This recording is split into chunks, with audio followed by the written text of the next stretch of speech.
The question is, why am I running? Well, I'm worried about the future.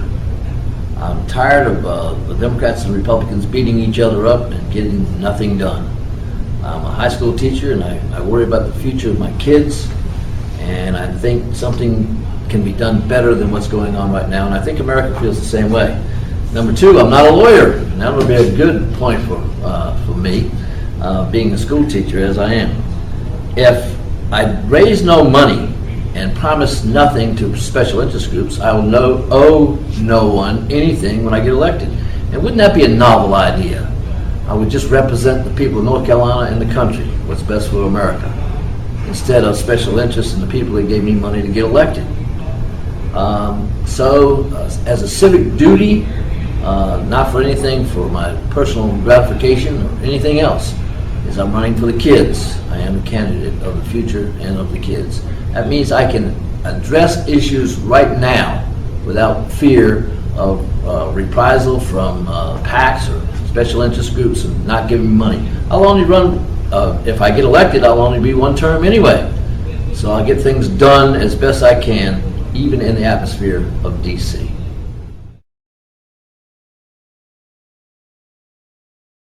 The issue is global warming.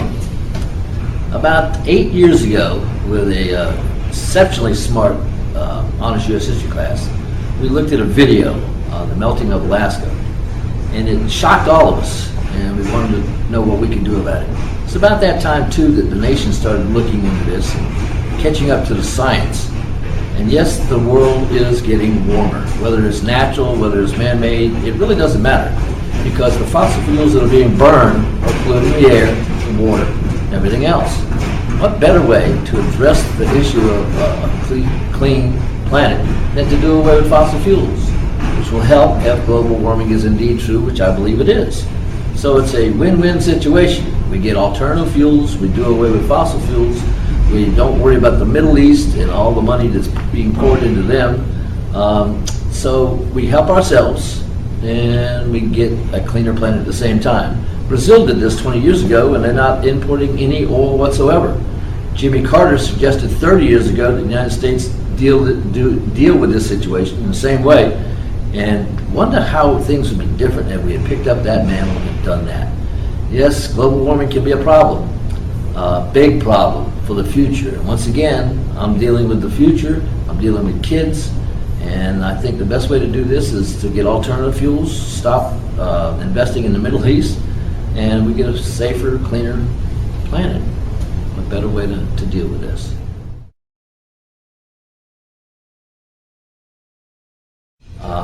Polarization of American politics. I teach AP government politics, and I've never seen it like this.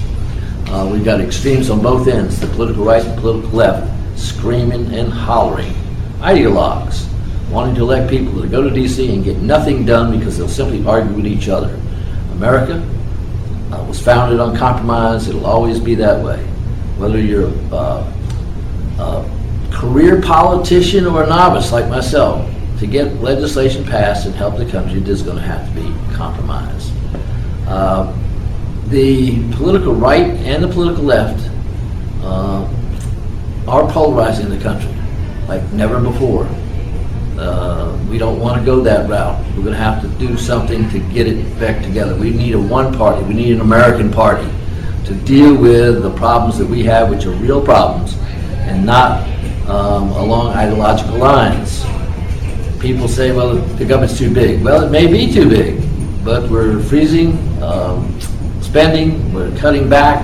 I have solutions for the deficit, which I've been worried about for 20 years.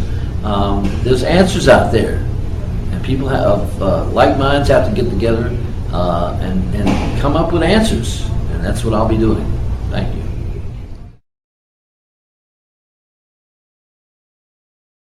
Healthcare.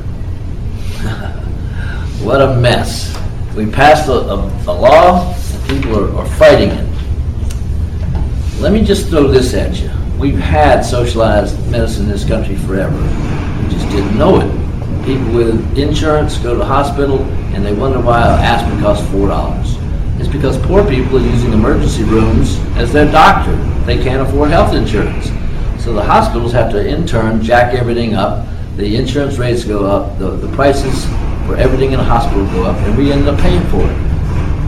Well, the new health care bill makes everybody get insurance. Everyone is accountable. The Republicans should love this. I do. Let's make everyone accountable. They have to buy insurance. They say, well, you can't do that. Well, everybody in North Carolina that drives a car has to buy insurance.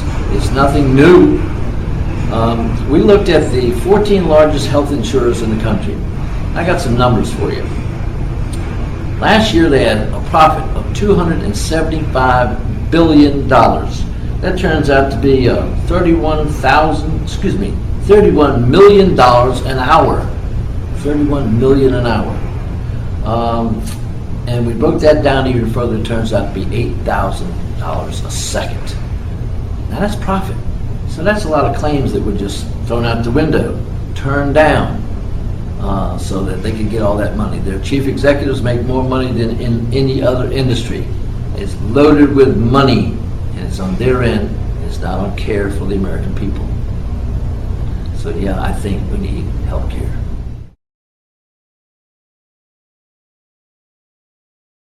Any regrets? Yeah, I've got one. I made a promise early on that I was only going to spend $400 on this campaign. Well, I've broken that promise. I've got business cards and bumper stickers now, something I never dreamed of before, and I've spent $536.68 so far. But I swear I'm not going to spend any more. Thank you. Vote for me.